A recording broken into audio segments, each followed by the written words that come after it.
మునక్కుండా అందుకని ఇవన్నీ ముంచేశారని వాళ్ళు కూడా అన్నారు మరి. అదే చెప్తోంది, రెండు పార్టీలలో కూడా చదువుకున్న మూర్ఖులు తయారవుతున్నారు, బానిసత్వపు లక్షణాలు తయారవుతున్నాయి. ఈ బానిసత్వపు లక్షణాలతో మా పార్టీ ఏ కోణంలో నువ్వు ఆలోచించాలని చెప్పింది అట్లాగే ఆలోచించి అంటున్నారు.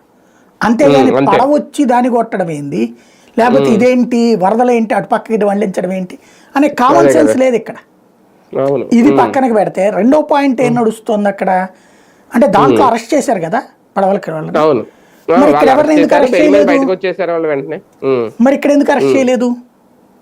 అదే కదా, పడవతో ఒక్కళ్ళకి చచ్చిపోవాలా, ఒక్కళ్ళకి ఏం కాల, పడవెళ్ళి ఇరుక్కుంది అంతే. ఇక్కడ 6 చచ్చిపోయినా కూడా ఎందుకు కేసు పెట్టలేదు?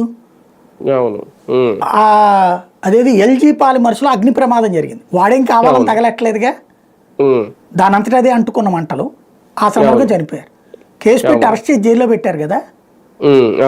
అదే ఇక్కడికి వచ్చేటప్పటికి ఎందుకు పెట్టరు? తొక్కిసలాట జరిగితే దాన్ని తేల్చడానికి లేదో తెలియదు కానీ ఇది మానవ విపత్తే డెఫినెట్ గా.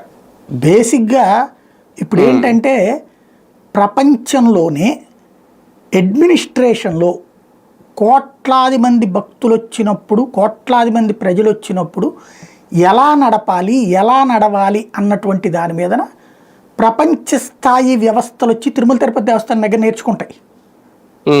ఎందుకంటే దశాబ్దాలు కాదు శతాబ్దాలు